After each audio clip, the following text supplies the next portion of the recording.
Welcome to a bonus edition of TED Talks, the Hanky podcast. I'm going to offer a little disclaimer here because this isn't the usual comedy podcast. It's actually a serious podcast this time where we're going to be talking about politics within the world of football. So I've got an esteemed author with me today. He's also a very, very popular comedian. He got to the final of Britain's Got Talent quite a few years ago. I think it was 2018, something like that. But he's smashing up the comedy scene still. And now he's launching this new book called Football, the People's Shame. So before I introduce you to the wonderful Micky P Kerr, I'm going to tell you a little bit about the book. So this is what it says on the back of the book, which comes out on December the 3rd.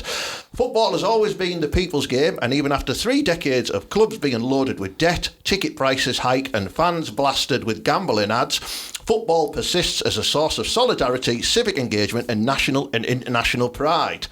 So Football, the People's Shame asks how we can reclaim the game from the corporations and the oligarchs who have stolen it from us using accessible language and common sense examples to lay out exactly why football is in the dire state it is, explore football history to show it has always been the way it is now, look at how they do things differently in other countries, introduce a new model of ownership drawing on research by respected academics, I'll say that again, respected academics, and suggest how to organise locally in order to force through change at national level. So it is a very serious discussion point. This it is an actual TED Talk, so if you're tuning in just for comedy, it might not be for you. If you're interested in football and the politics, stay tuned because it's going to be a cracking episode.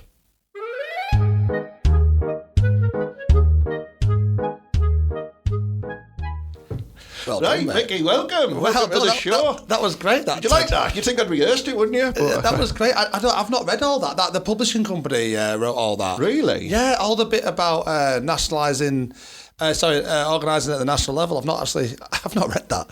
Where'd you find that? On Amazon. Oh, really? Yeah. Oh, Where you're selling the book from.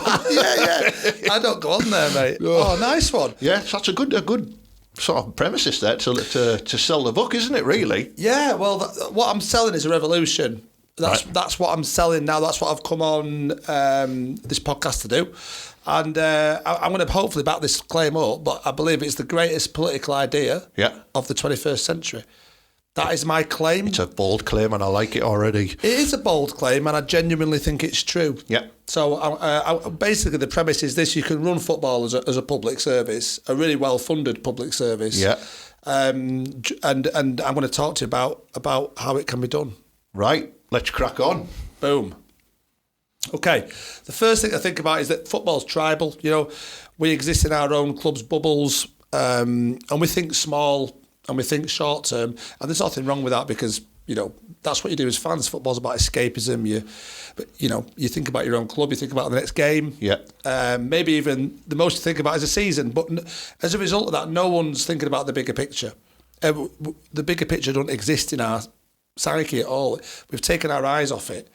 And what's happened as a result is that the goalposts have shifted massively. And over probably about 4 decades, I think we've suffered like I'm talking about fans here.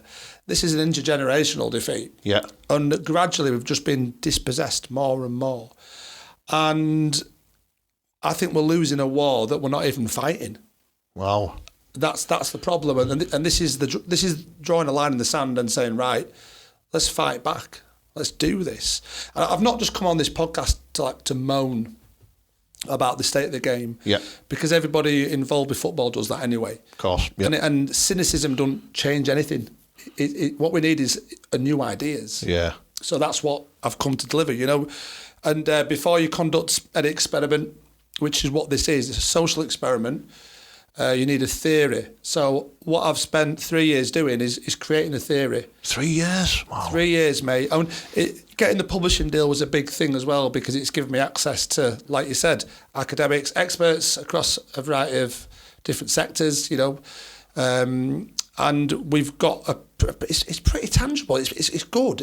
I think it's pretty watertight. Yeah. The theory of how it can be done.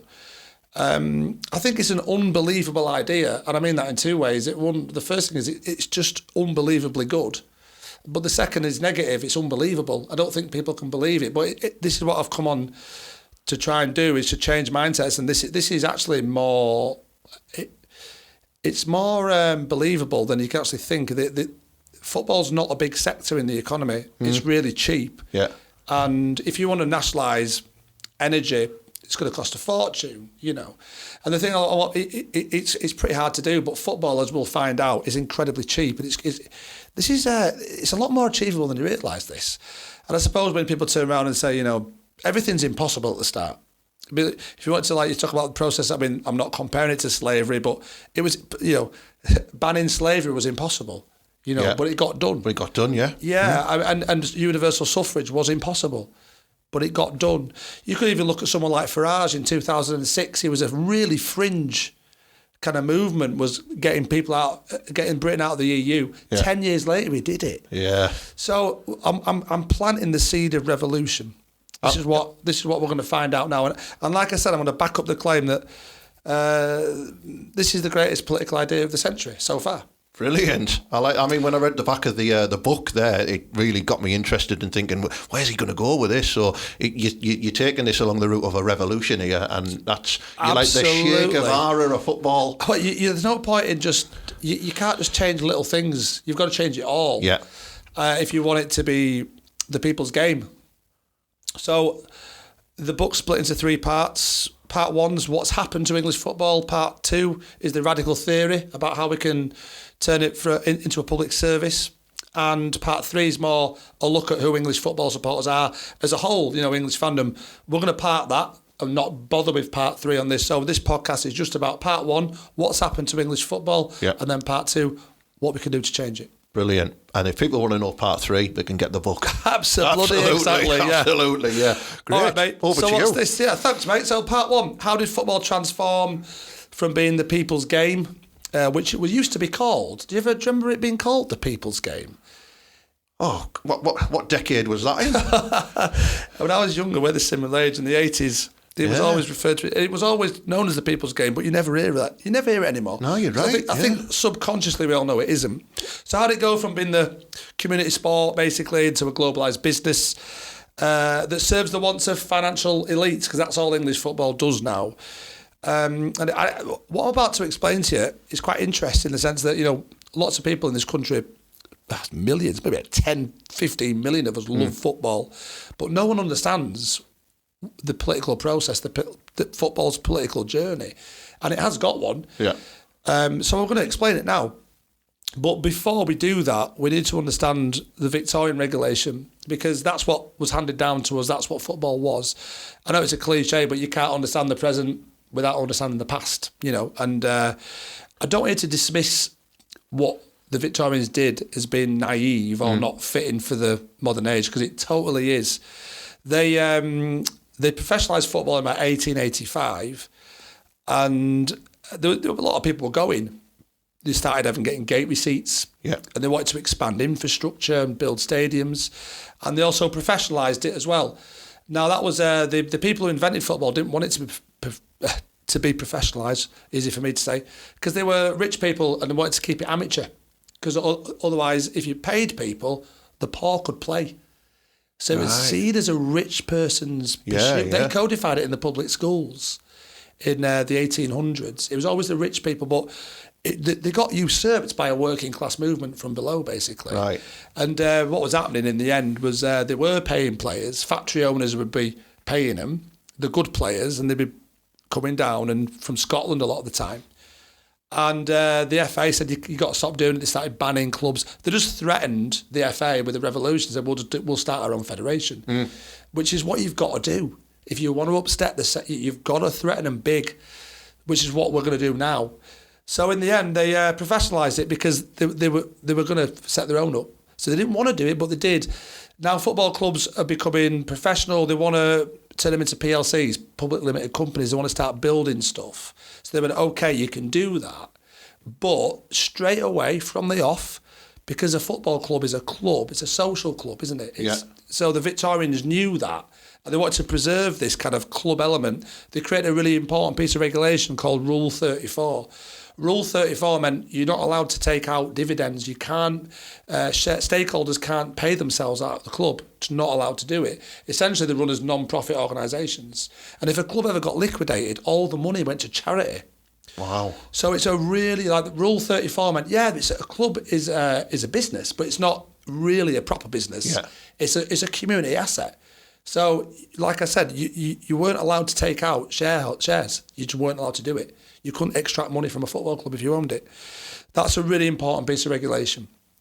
They let free markets reign for a bit, but then in 1901 they realised it wasn't working. You've got teams, but the bigger urban areas were, the bigger clubs were getting more gate receipts, paying more players, more money. You were getting monopolisation, so they just went boom, right, wage cap. So they implemented a wage cap in 1901, made it fair, because it wasn't sport. It's not sporting. It's not sporting to have big businesses win everything all the time, because they've got more money. So the wage cap, fairness, it was equality, and also the sharing of gate receipts. So big clubs, you're playing at 50,000 people came in. Yeah. The little club, they shared the gate receipts. It was big capacities back then as well. Were big Huge capacities. capacities, all standing as well. Like the 1913 FA Cup final was like 120,000 people. That was just before the war broke out, obviously. But there was a lot of people going, and obviously you've got all this fairness and equality, very egalitarian, and gate. The tickets are dirt cheap, so it is the people's game, essentially. Yeah. So that, and this is a really important distinction to make. The Victorians saw football as a sport, not a business. Yes, it's got a business element to it, of course it has, but that's really, really strictly regulated. Interestingly, that's what the Americans do. So the Americans have got the same kind of ideology. You look at the MLS, which is their football version, not soccer, wage cap, everything, like the Victorians did, centrally owned. All the clubs are centrally owned. They have investor operators, not private owners, and it's all very egalitarian. You look at the NFL. Same principle. The worst teams in the NFL get the first picks from the draft. The draft, yeah. So it's the same kind of ideology as the Victorians. We've lost that now because, that's not what we see today in modern football. So how did it change? Football changed because the wider political landscape changed, and the key decade is the 1970s. In 1970, oil was cheap. Yeah. And unemployment was low. But by 1980, oil is expensive, unemployment is high. Yeah. And the 70s changed everything. Like a Middle Eastern oil crisis totally impacted our economy. And we went down to a 3-day week. The country was bankrupt completely. The winter of discontent, 1978. Yeah. So what happens here is that you've got this shift from the post-war consensus of Keynes. So John Maynard Keynesism, it's easy to say his second name, this ideology of nationalisation, in the post-war era, everything was nationalised. Even though the country was in loads of debt, they voted out Churchill and nationalised under Attlee. They nationalised everything, you've got the NHS and stuff like that. By the 70s, the idea of collectivism, this nationalised thing, that's on its way out now. The country's, like I say, totally bankrupt. And I think older listeners will remember, we were born a bit after the winter of discontent. Some of us a bit more than others. Yeah, well, quite a few of our listeners will be a bit older than us, and they'll remember that a lot better than we do. Yeah, absolutely. So you've got this shift in ideology. So, and what you've got this is big business individualism. Thatcher comes in 79, and you have this shift away from Keynes towards a guy called Milton Friedman. But I'm talking about economic ideology here. We won't go into it very much. But it's called neoliberalism, and it's basically privatisation. So the idea of nationalise everything, that's been reversed. Privatisation, deregulation, and that process of big business, and that impacts football as well. So and free market economics, basically, on a global scale, and that's what we've got now in this country, and that's what's happened to football. So the 70s changed it, and the key year for football is 1983. A lot of people would say it's 1992, the start of the Premier League era. Yeah. But that is a revolution in football in terms. 92, 93, so it's a revolution for English football, the Premier League era. But that doesn't happen in a vacuum. That doesn't happen out of nowhere. the process for that is 10, 15 years in the making. It starts in the late 70s and you've got a bit of money coming into football. Trevor Francis, you've got the wage cap was lifted in the 60s.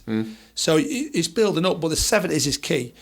And like I say, the main year, the key year where everything changed is 1983. Why is it so significant? Firstly, you've got broadcasting.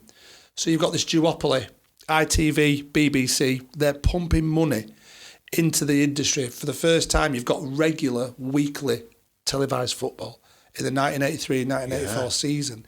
So what you've got is these club owners or, businessmen thinking, there's a bit of money here. We could do with this. 1983 is also where they stopped sharing gate receipts. So that Victorian regulation we mentioned earlier, that's the first year it's gone. So already this idea of individualism, it's, the collective is not being looked at. The individual is, that, like I said, it impacts football massively. But 1983 is most significant because that's when Rule 34, do you remember that rule the Victorians created to keep clubs' community assets, is the first time it's bypassed. So that's the first time. And the guy who did it was a guy called Irving Scholar. And he was a Spurs chairman before Sugar. Right, yeah. And he wrote to the FA. The journalist for all this is David Conn, great journalist. He's done some great work on Rule 34. CONN. He wrote to the FA. He said, I don't want to do Rule 34. I want to bypass it. I want to take money out. They didn't bother to respond. So he just went ahead with this commercialisation plan, and how he did it is a holding company model. So what he did was Spurs is the parent company. Yeah. So he set a holding company up as a subsidiary to the parent company. The parent company then pumped money into the holding company, so it hadn't left the club. But guess who owns the holding company? So that's how he got round it. That's how he started extracting. Right. And then this happened all behind the scenes. No one knew about this. It's happening behind the scenes. But that holding company money takes hold. Yeah. Excuse the pun. And you've got clubs being floated on the stock market after this. So that's why 1983 is so significant. I often thought how clubs got floated on the stock market originally, and it's because after that was like the change, the shift. Yeah, it was. And weirdly enough, Rule 34 was still in the FA handbook by the late 90s. Wow. Yeah. So it's never been repealed. It's just been ignored. So I think I remember FC United fans were on about this with the Glazers. They were saying this is illegal. And in some ways it kind of is. Yeah. Like I said, it's never been... This was legislation that's over 100 years old, or around 100 years old, should I say, just under 100 years old. It's just disappeared. It's just bang. There's a new era. There's a new shift in economic thinking, and it's one, towards big business, free markets, rich people making money. So basically that's the really kind of broad, basic analysis of what's happened. You've got advertising coming in too in the late 70s. 1977 was when it first happened. So you can see this shift, this economic shift. Let's commercialise. And by 1987, every club in the top flight had a sponsor. So it took 10 years to normalise advertising.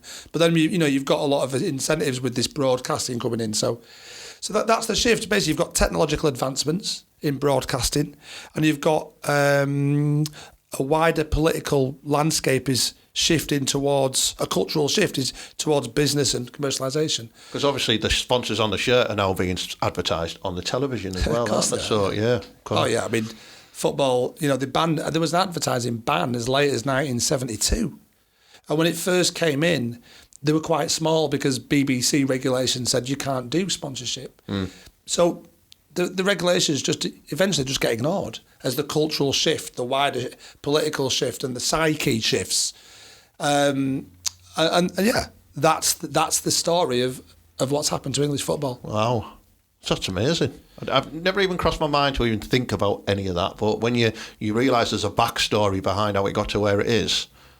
People say, don't they, keep politics out of football. Yeah. And you understand it because you don't want to... You want to watch football to escape from all the conflict in the world. Yeah. So you totally know what they mean. But as well, in this context, Football's really political, so it's quite a naive statement to make. Politics is all over. It's politics and football are the same thing. It's all over football. So if you want to change football, it's the intellectual foundations, the political foundations you've got to change, which we'll talk about later.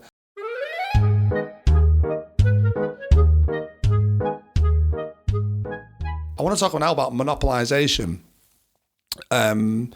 which is basically the same teams winning everything. So in 1992, 1993, the Premier League teams... we'll talk briefly about Murdoch, actually. It's Murdoch. The Murdoch Empire was the, Sky TV. Yeah. He was...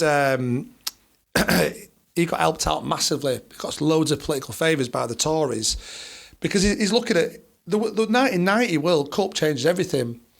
England got to the semi-finals. English football was in a mess. Don't get me wrong, in the 80s, you had, that we were banned from Europe. You had thuggery, violence in stadiums. People would stop going. You had the Hillsborough disaster, which changed everything. And then the report on that said stadiums have got to become all-seater. So I'll come back to Murdoch, but this is...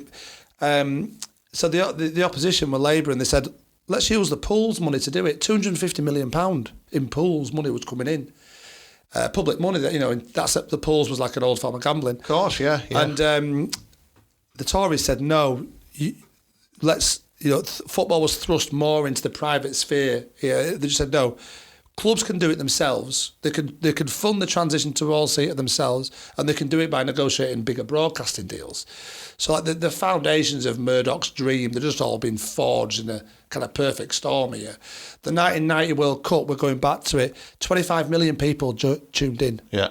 And then suddenly, football's on the front foot now. Murdoch sees it for what it really is, which is a cultural phenomenon, an advertiser's dream, an emotional event like that. Yeah. So he's in loads of trouble, is Murdoch, loads of debt, because he's got Sky and doing cinema services around the world. No one's buying it, and he's in billions of debt. He's panicking, and he's getting all sorts of favours for paying it back, and delaying his.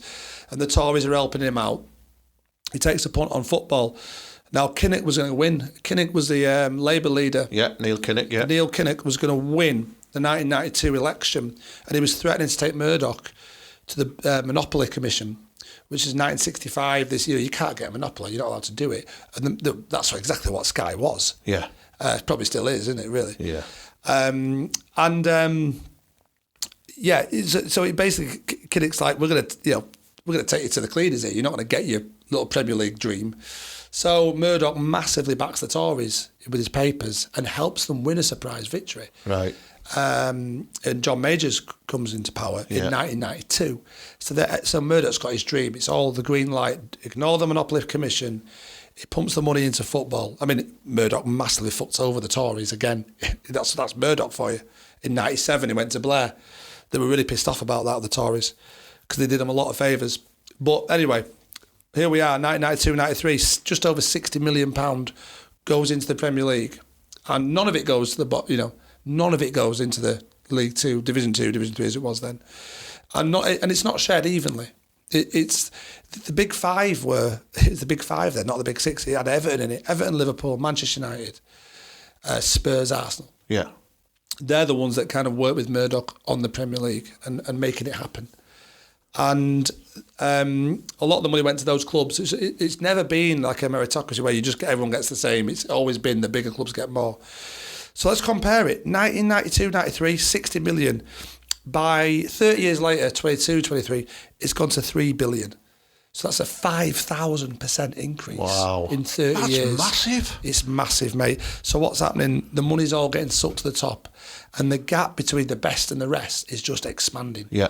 And it's widening faster than ever. This is not a process that's finished. This is ongoing, and it's accelerating like mad. So in 93 and 94, newly promoted teams finishing third, Newcastle and Forest. The last time a promoted team finished inside the top 5 was Ipswich Town, actually, 2001. Yeah. Ipswich just gone up. Amazing season. Kieran McKenna, to get 96 points with a pretty low wage bill is just a bit unheard of. But they're not going to finish inside the top 5. That's just it's just survival now, isn't it? Of course it is, yeah. Like I said, the gap between the best and the rest, it's just so much bigger. Yeah.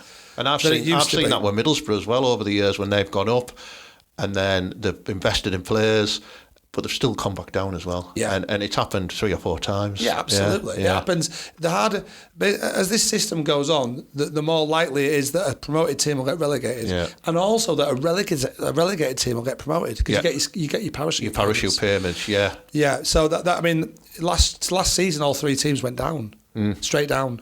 So that and basically Leicester City won the league by miles, but they're the biggest wage. That was a championship. They're the biggest wage bill by miles. Yeah. And this is what we're getting, it's just the same teams up and down and the same teams winning. But I think you can see the monopolisation process best in the number of points for the Premier League winners. So no one's ever done this research. I've talked about the bigger picture. No one's looking at it. In the first 10 years of the Premier League, we've had the Premier League, we're in the 4th decade. Let's split it into 3 decades. Yep. First, second, third. In the first decade, the average number of points to win the title was 81. In the second decade, it goes to 87. In the third decade, it goes to 91. So it's gone up 10 points. Yeah. The only glitch is Leicester. Leicester in 15-16, in the third decade, for whatever reason, the monopolisation process failed. They won it on 81 points. Yeah. I think they won it by 10. Yeah. So for whatever reason, the big guns just didn't fire. But in the 7 seasons after that, the average point tally goes up to 94. So you can see it climbing. It would be 95, but City threw away the 5 points after the season before last. The year they won the Champions League. Yeah. They threw away 5 points in the last 2 games. They fielded weak and sign because they had the Champions League final on the horizon. So it's supposed to be 95 is what I'm saying. Got you, yeah. So you can just see it going up and up and up. Even the teams such as Liverpool who finished runner-up finished on a points-winning total normally, didn't they? I wouldn't go points winning. They finished on 97 points, mate. Unbelievable. Now, do you remember that Kevin Keegan season of I'd love it if we beat them? Newcastle, yeah. Great season, 96, 97. Yeah. They finished on 68 points. 3 teams finished in joint second. 4-horse title race. Man United pulled away at the end. They won it on 75. That's crazy. The next year, do you remember Wenger's amazing team of 98? Yeah. Won it on 78. Do you remember Man United's treble-winning team? They won the European Cup, 79 points in 1999. So Premier League teams just aren't that dominant. Yeah. You don't look back and remember those teams being shit. No. But they'll be called bottle jobs today because Man City got 100 points. Yeah. There's only 114 available. So what you've got to think about now, if you want to win the Premier League, is not can we beat so and so? Can you get 95 points? You can only drop 20. 19, 20 points. If you have a season, a 5-game run, you win 1, you lose 1, you draw 3. You've just dropped 9 points. That's nearly half the points you can afford to drop. This is how extreme it's become. You look at the FA Cup, it's the same thing. Since my first footballing memory is 88, Crazy Gang beat Liverpool 1-0 in the final. Yeah. And since then, in the 36 seasons after that, the Big Six, as they are now, have won it on 32 occasions, 90% of the time. Yeah. Same with the EFL. So the last team to win the EFL, really, the last shock was Boro. Yeah. 2004. Since then, in the 20 seasons since then, the Big Six have won it on 18 occasions. Same figure, 90% of the time. Yeah. So the same thing in the Champions League. Say they rebranded the Champions League was not coincidental. It was the same time as the Premier League. You've got this cultural shift, this economic shift. It's the end of Soviet communism. It's the beginning of shackles off capitalism. That it's all the bigger picture is what I'm saying. It all relates. It all comes together. In the 80s, right? You had Hamburg SV won it from Germany. Not an obscure German team, but not one of the big ones. You had Forest win it. Yeah. You had Steaua Bucharest, a Romanian team, win it. In 1990, you had Red Star Belgrade win. Do you remember that? Yeah. So you had underdogs winning. Since 1992, the Champions League rebrand, that's all finished. There's no room for the underdogs. You just can't win. 75% of all trophies have been won by 7 teams, and they're all competing in the top 4 leagues. There's just the idea that an underdog can come out of nowhere and win. Yeah. Is just in the Champions League, it's not happening. It's not champ manager, the football It's game, not is champ it? manager, and you look at the process now of what's happening. It's just getting more and more extreme. More and more money's been spent at the top. What you've got is basically the European Super League is here in everything but name. Yeah. And it's happening in our mindsets as well. As the monopolisation process distorts our mindset, you begin to get this Darwinian kind of nature to football's competitiveness. Like smaller teams should be steamrolling. The big teams should be winning everything, and I think that's deep within our psyche because gradually over time we've come to accept it as normal. The big clubs just win everything. So, as far as how do you change the system, there's nothing we can do within the parameters of the current system because we're just totally powerless. We are just powerless consumers. When you think about how we are related to our clubs, we're just serfs. We've lost the war completely. Yeah. So there's no point in thinking from within those parameters at all. You've got to think from outside those parameters.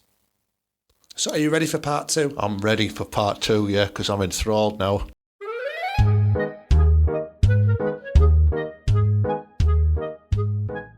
Okay, mate, this is how you do it. First of all, this is how you change football. First of all, let's talk a bit about the theory. So we mentioned before about the intellectual foundations that the Victorians kind of imposed, that football is not a business. Football is a sport. Yeah. A sport first, a business second. Same with the Americans. So that's what we're going to switch to.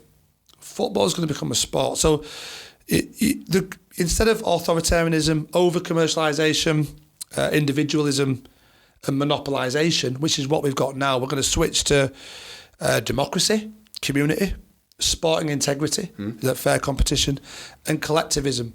Now, straight away, the word collectivism sparks kind of like fears of communism, doesn't it? He's like, because I think that's what we've been bombarded with. But just to remember, this is sport.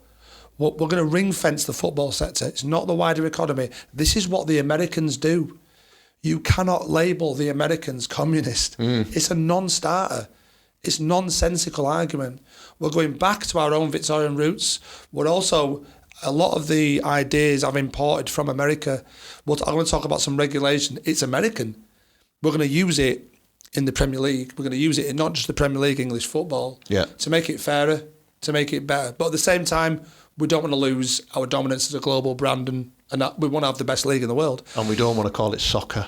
We certainly don't. No. We certainly don't. The only way to systemically change English football is through acts of parliament. It's the only way to do it. You've got to think big. I mentioned before that football supporters think small, think short term. You've got to think big and think long term. The only way to do this, and we'll talk, the book does mention how we'll start this political movement, how we'll start this political kind of campaign, how we'll grow it. But just hear me out first with the theory of how it can be done. Rather than going, this is impossible, it's not. It's totally possible.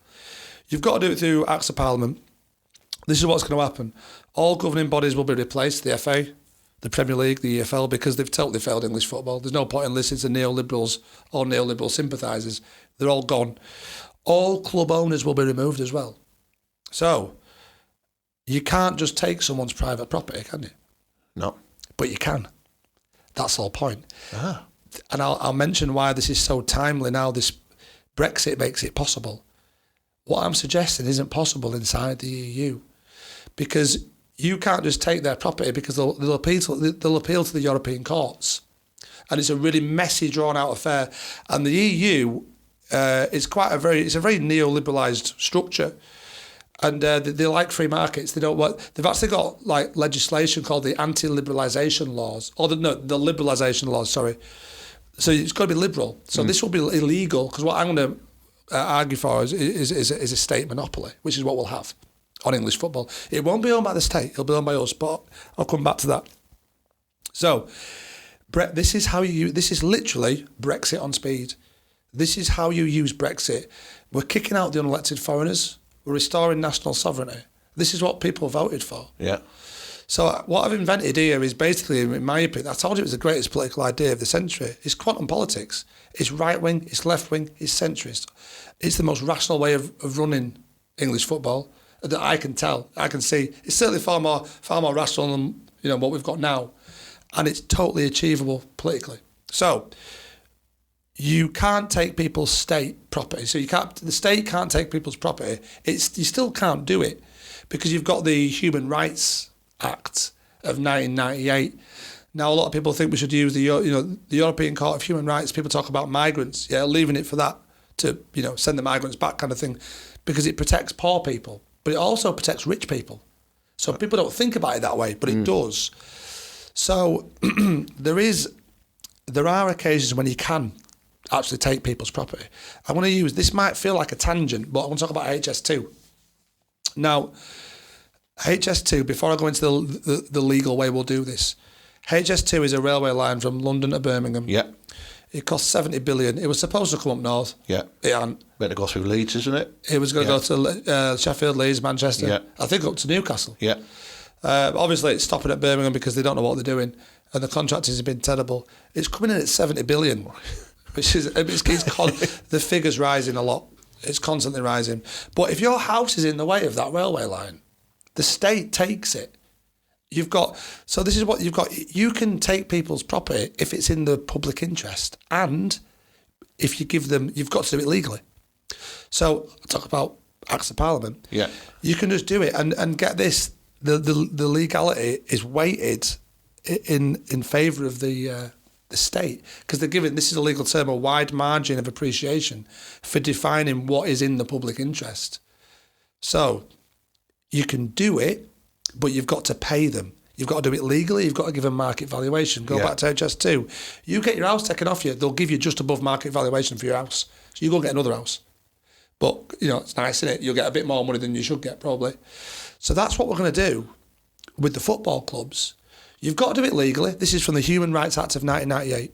It's been part of UK law since 1998. You've got to do it legally. Acts of Parliament. You rewrite the law. And it's got to be in the public interest. This will very much be in the public interest. But you've got to give them market value for their property. If those three things are adhered to, it's all over for them. They have absolutely no say in this. They can't do it. Right. It's all in our hands if we want it to be. This requires mass support, don't get me wrong, but we'll come to that later. Let's go back to HS2. We mentioned the 70 billion. The Elizabeth line is a bit of London's transport, quite newly constructed. 22 billion. It's a lot of money. The reason I'm mentioning these figures is because you can buy every single football club in England for somewhere between 25 and 30 billion. It's cheap as fuck. If you get them on the low end of that market valuation, because it's variable. I've worked with Kieran Maguire on this. He wrote Price of Football. Yeah. Probably the leading financial expert in football.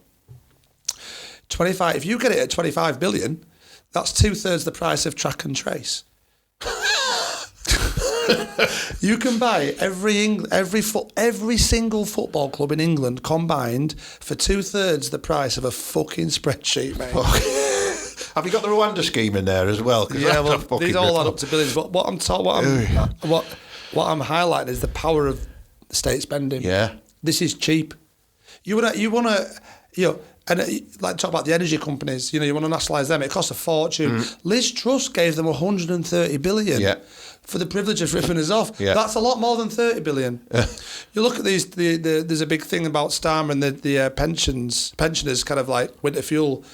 All those payments go straight to the fucking billionaires who own the energy companies. Yeah. The state, it costs a lot of money, just privatisation for the state. But anyway, what I'm saying is this is not a big deal. It's not a big deal in terms of financial spending. Yeah, in the grand scheme of things, I'm going to show you how we can pay it back really, really quickly. Brilliant. We can pay this back. But first of all, understanding how cheap football is now, we're talking about the state here, this is not some kind of Attlee nationalisation process. There's a new form of public ownership called a public commons partnership. What happens here basically is the state will own a small percentage, but we'll own the majority.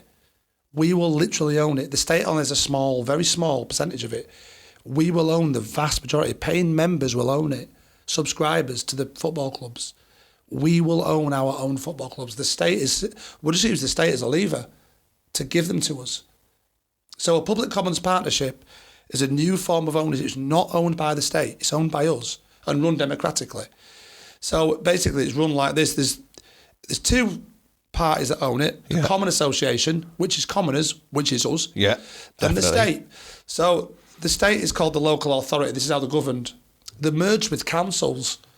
So football clubs will be merged with councils. So in Boro, you'll be merged with... Does Stockton still... Does that Stockton on Tees? You got Middlesbrough Council and you got Stockton on Tees Council. Yeah, so basically we'll be merged with both. Yeah. But it's not in a way that the council will decide what's going on. We will influence the council.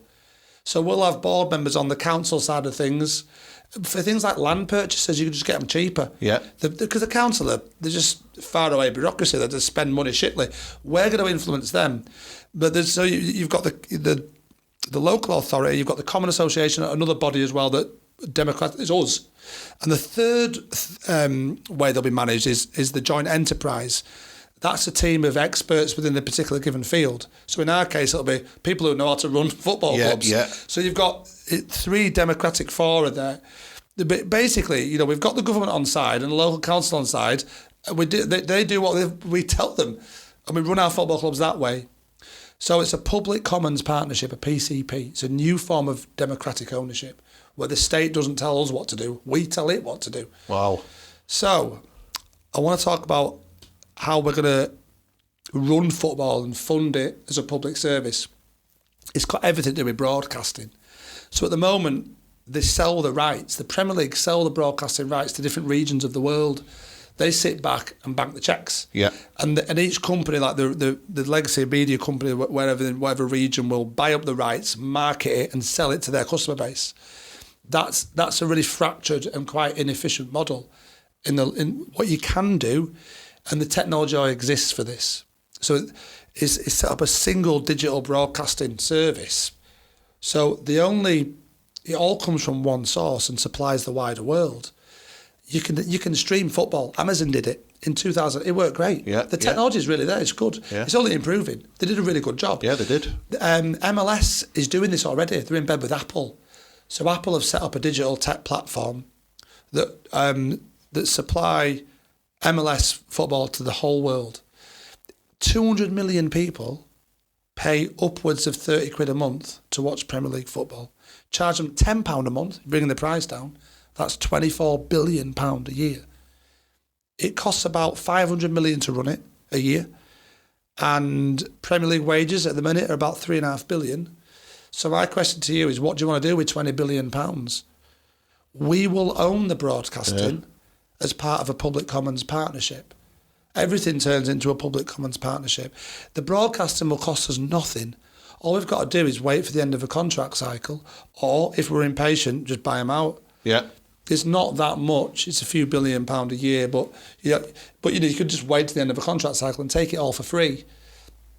Now, this is a really good opportunity for Britain because we have got absolutely no digital tech infrastructure. There was Microsoft, a company affiliated with Microsoft, had a technical hitch a couple of weeks ago. Do you remember? Right. And half the country shut down. Even our government like servers, they're all web servers that are American based. Yeah. It's all Apple, Meta, Microsoft. It's all that, right? We've got no digital tech infrastructure at all because we won't invest in anything. It's all short-termism. So what we're going to do is set up our own digital tech company, and that's owned by Britain, owned by the people. And the first thing we'll do is this broadcasting service. Because if you're turning £20 billion a year, we can pay back our football clubs in 2 years and still have spare change. All you've got to do is set the system up. Yeah. And you might not make as much at first because you'd have to work with the local buyers, pay them a bit extra. But once you've got established, bang, it's just in a cloud, isn't it? Out it goes and you're streaming it or whatever. It's mental. So you do it from one source. What we're also going to do as well is set up a social media company. So I'm going to talk about. I'll come back to that in a bit. But our own social media company, where English football fans, no one's anonymous. If you want to remain anonymous, don't fucking post. You can just read it. That's fine. Which I think most people do anyway. Yeah. When you look at Twitter, I still call it that. I don't listen to Foreign Billionaires. So how else can we fund it as well? You've got the broadcasting, the main funder here. You go to the rest of the world. It's a no-brainer. But how about this? It's just such an obvious idea. Set up a public gambling company. I mean, gambling's about 16 billion. It's a massive industry. Yeah. I mean, and you won't, because we own the broadcasting, you can decide what gets advertised, if anything. you just cut out every single betting company apart from our own. I was going to say all the shirts that have other betting companies on. They'd be totally frozen out of English football. Yeah. The only logos you'd see are the ones we wanted to see. Yeah. So, all you got to do is plonk it in the private sector and let it compete and try and take market share. And you know that if the house wins, you still win because all the money gets funneled back into football. If you win, great. If the house wins, we all win. So it's a way of most of gambling money is just going offshore. Yeah. Denise Coates owns Bet365. In 20 years, she settled about 20 odd years ago. She's worth 8 billion. But she shares it with the brothers, so they're all worth 8. There's a lot of money. She paid herself £400 million in 1 year. To be fair to her, she could have took dividends. She took 400 million and 48 million in dividends, right? It's one person's wage. To be fair to her, she taxed herself. You know, she could have got that offshore like they all do. Yeah. But it just goes to show that's one gambling company. We could funnel billions of pounds back. It's our own consumerism. Our betting slips are paying the wages of the people we're betting on. It's just a good sign. It's a good idea. It is. And I think we need these ideas. What else do you do at football? You sup. Yeah. Public brewery. Yeah. So there's different ways this could work. You could have one big brewery that supplies the country, or you could have micro breweries connected to clubs. Yeah. But the idea is that when you scan them taps on match day, you've got that beer, it's our beer, it pays back into English football. And plus, we own a digital broadcasting service that supplies the rest of the world. We can sell our gambling and our brewery products to the rest of the world. We control the advertising through that. It's such a hot topic as well because even on the podcast a few weeks ago, we talked about the price of beer going up in stadiums, and we talked about why people are shopping on these snidey kit sites to buy the kits for their club because they can get them for 13 quid rather than 100 quid. And it's just... How about this then? We have a brewery system and the entire point of it is to keep our drinks low. Yeah. So all the profits, you could do it, you could run it as non-profit, but it's £2.50 a pint. And the way that this would work as well, there'd be so many millions and billions of pounds spare that clubs would probably start building their own infrastructure in communities and having community centres, places to go, where you'd sell beer. And if we owned the brewery, we'd be selling. It's a way of just having cheap drinks and free entertainment. Where comedians, clubs would be paying for free entertainment, free bands on as well. Yeah. What about childcare services for hard-working parents? What about, there's loads of little schemes. What about free electric buses around? This is how you'd run football as a public service. But local members would decide what to do with the money. That's the whole point. There's obvious infrastructure things we could do about transport, but I'm not going to go into how it could be spent. The book does suggest, but it's hard to. How do you spend a few? Basically, there's 500, 600 million people are tuning into the big games. That's around the world. That's our target audience. If you get 500 million people to pay £10 a month, you're talking £60 billion a year. We would own that. So at the top end of how this could go, you're talking honestly that the amount of money we'd be making out of English football is unbelievable. So how do you want to spend it?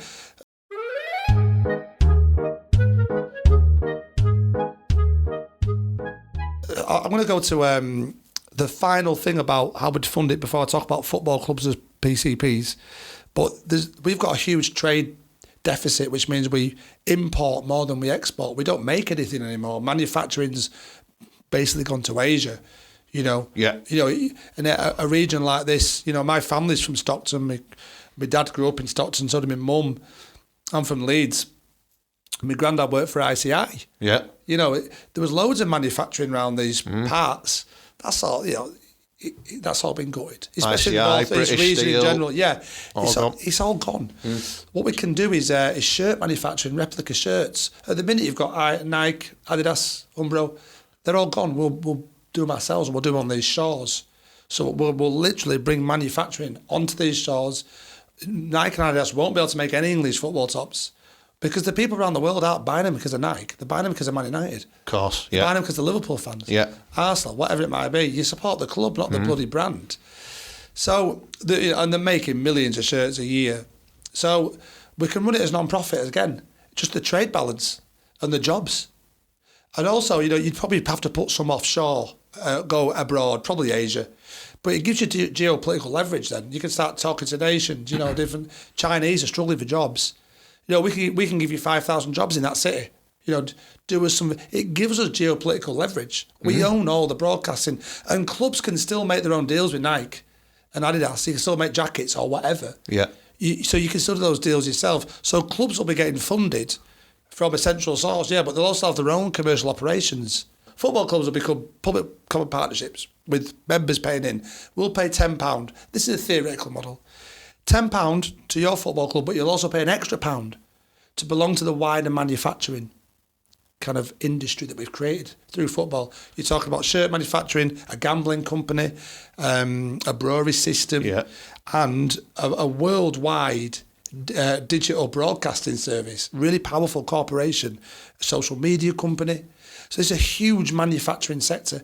This, as one massive public commons partnership, will be one of the biggest corporations in the UK. And it'll give us a chance to actually lobby our own government. We will own that. We can start to lobby, because lobbying at the minute it's all in the shadows of the behest of corporations and wealthy individuals. These people just lobby our politicians all the time. It'll give us out. We'll be able to. It's a form of economic and political power. This. Yeah. This is a huge public commons partnership. One of the biggest corporations in the UK, owned by the people of the UK, paying £11 a month, £10 a month into the football club, £1 a month to belong to the wider manufacturing sector that I've just described. But get this, like the big clubs, take Liverpool, Man United. Man United's probably the biggest club we've got, Liverpool or Man United. Apparently they've got 650 million fans worldwide, like a research group did this. If we charge foreign fans £1 a month and give them 10% ownership, then we'll invite them in to English football, not just emotionally, but also on a monetary level as well. Financially, yeah. If 500 million people paid £1 a month, that's $6 billion a year into Man United. It's just incredible money. I'd rather they never got that, if I'm honest.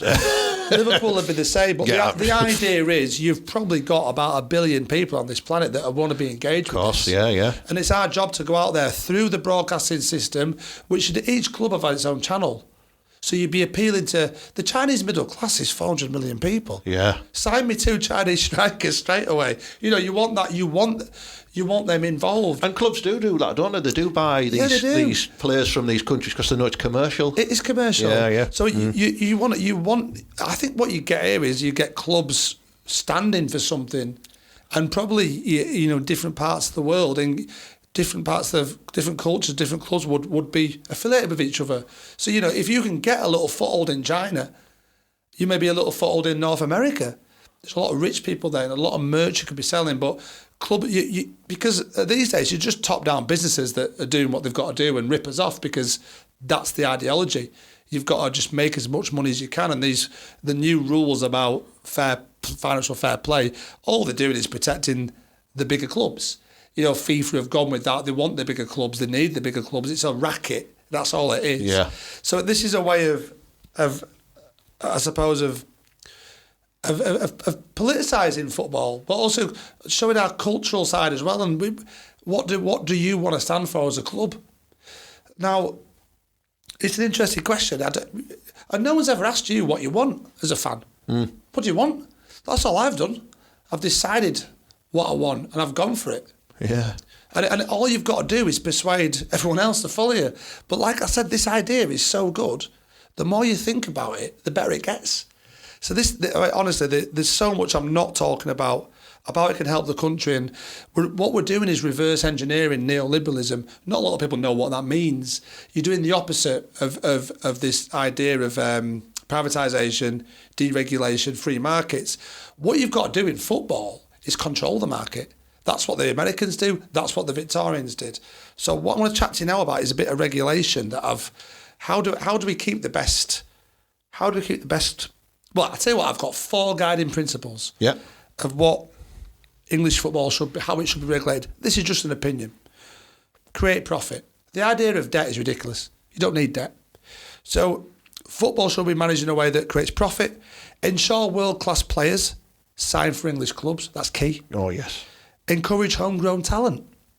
and promote fair competition in sporting services. So they're the 4 guiding principles, because you've got to create profit. You want profit. No one can argue that's not a good idea. You've got to control the market, and to do that, you've got to implement a wage cap. There's no way around it. If Man United were on $6 billion a year, they'd spend $6 billion on wages, because Liverpool are spending $7 billion. Of course, yeah. So that's how it works. All the money we made would just go to players. So you don't want that. But then straight away, when you think wage cap, you think, well, all the billionaires will do is go to another league, and then they'll up the wages there, and we'll be stuck. So there's 2 ways out of this. First of all, is to up the wages. So what I've done in my model, I think the Premier League's about $3.5 billion now. I've upped it to $5.5 billion. So I've upped the wages considerably. Yeah, but cap them. But caps them. Yeah. Each club gets given basically $275 million, 200 to spend on players, 200, and what you've got to do is, this is what the Americans do. You've got to limit squad size. So I've gone with 30. Yeah. Which is quite small, quite Chelsea tight. would be fucked. Yeah, they would. Everything's got to change. Yeah. 30 players, 200 million. Right. That's an average of about 6 million. It's big money. But you can sign, and this is from the Americans again, the designated player rule. Do you remember when this LA Galaxy signed Beckham? Yes. They created this rule. So Beckham's on big wages. They wanted him. You can sign 3 players outside the wage cap. So you've got room for 60 contracts right across the Premier League, where you can pay £1 million, £2 million a week. So that's how you get. So free markets do still operate, but to a limited extent. And I've said 25% of your commercial profits on those 3 players. And they're like your marquee signings. They're your marquee signings. Yeah. But I've also said this, a homegrown rule. You've got to field, and this is a fluid concept, like the designated player could be 4 or 5 players or 2. And this is, I've said 3. But you've got to field at least 2 players on the pitch all times that were born in your area. Yeah. So you can't ship in kids. You can, but they don't qualify under the homegrown rule. So within your squad, you've got you're fusing elite talent and homegrown players, and I think that a lot of us find that exciting. Yeah. So basically, you're forcing clubs to look inwards. They can't just buy all the talent. You've got to play, and it's not, if they're not born in these hospitals, they ain't playing. I don't care if they were moved there when they were 6 months old. They still don't qualify. So you've got to make the best of what you've got. If one of those players gets taken off, it's got to be replaced by another. So what you'd have in your squads is you probably have quite a few kids. You're not paying them that much. So it gives you room for bigger contracts as well within that 200 million. Yeah. So that's how I think you do it. For me, it's the most rational way of controlling the market, but still making sure we've got the best players in the world. That's crazy. Yeah, there's a lot to think about. It is, yeah. Agents as well. You want to. Well, it's really easy to do. You pay them through a central source. You pay agents. All you've got to do is have a tax on transfers, and you make it probably less than 1%. Agents are pulling out in the Kieran Maguire's book in the 2019-20 season. That's 4 years ago. 263 million agents made. So they're massively inflating prices. They're taking huge deals. They've got no talent whatsoever. And there's some super agents out there, isn't there? Yeah, a lot of them. And you don't. This last regulation again, to be qualified to become an agent, you just got to fill in a form, pay £500 and you're an agent.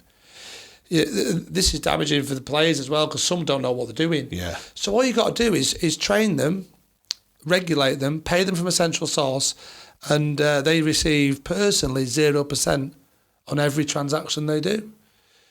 And you're putting pressure on these. You could say to a player, listen, you've got this super agent guy. We'll offer you £2 million a week, but you've got to fuck him off. We've got an agent that offers, the agent's free. You take all the money yourself. These agents are taking 20% of the player's fee. So it's a way of putting pressure on them. You just regulate, train, and pay them 150 grand. 150 grand is a good bloody wage. Yeah. You'll get a lot of very competent people. So there's a way, you've got to think big, and systemic, because the problems in English football are systemic. And I think I've explained part 1 and part 2. Brilliant. And part 3, you need to buy the book. You do. No, that's so interesting. I mean, loads of things there I've not even ever thought about, but I am thinking about now. Do you know, it's like really give me some food for thought when I watch these big games and think, fucking hell, money involved. Well, what I'd like to know... Oh yeah, I mean the money is ridiculous. I mean the fact that debt exists is ridiculous. Yeah. But we've normalised a load of things we shouldn't have normalised. This is I haven't really written a book. What I've done is I'm trying to lead a revolution. This started out as a presentation. No one listened to it. So my missus said, "You need to write a book." I said, "Yeah." I can't even begin to describe how hard it's been. Yeah. I promote comedy. I do comedy. I still teach a couple of days a week as well. I've got 2 kids. Yeah. So, I've given everything over 3 years and come out the other side with pretty good theory. But now is the time. Now I'm starting. This is the revolution. I've got to persuade people to buy the book. And how do you get people to buy a book in a world of TikTok viral videos? So if you're listening right now and you've not read a book for a while, which is that's the general collective, isn't it? Well, I'm not talking to an individual here. Book sales, they struggle and books don't make that much money. Books don't sell that many copies. So I'm telling you now, if you read this book, it will change your mindset. And the good thing about writing a book is you do a lot of reading. So I've been going on a reading journey, and the good thing, if you're not staring at a screen when you're reading it. It's just your voice at your pace.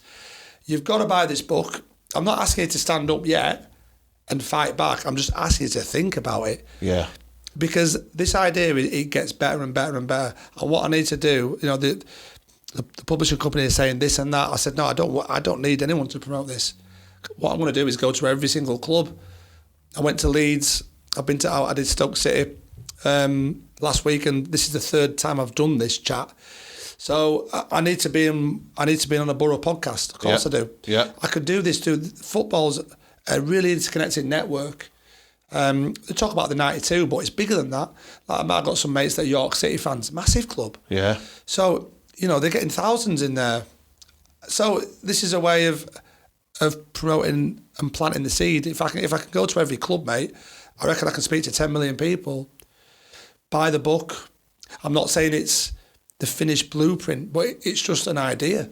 Yeah. That the idea is this: let's fight back. Brilliant. Love it.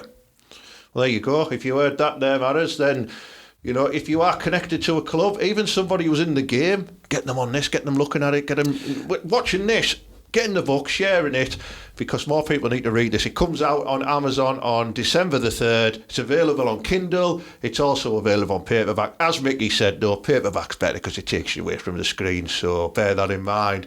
But no, thank you very much, Micky. That was excellent. I'm going to post the link on the bottom of this post as well, direct, so you can pre-order the book. Yeah, pre-orders are massive, Ted. Do it. A book's success depends on its pre-orders, mate. Of course it does, yeah. So, yeah, it's massive for the book. And like I said, I'm really serious about this Boro thing. If you know anybody, people know people who know people. There's Boro podcasts out there. There's Boro channels. Yeah, I'll come up, mate. Radio shows. Get in touch. We'll put you in touch with Micky, and we'll get him on there so we can spread the word about this football, the people's shame, how to revolutionise a national sport. It's a great book. I can't wait. I'm going to order mine, definitely. So, thanks, Ted. Thanks for coming through, Micky. That was fab. And thanks for having me, mate. You're welcome. Anytime. So, yeah. Thanks for tuning in. Give it a share. And I always say this, Micky, you might not like this, but up the Boro and believe. Absolutely, mate. I agree fully.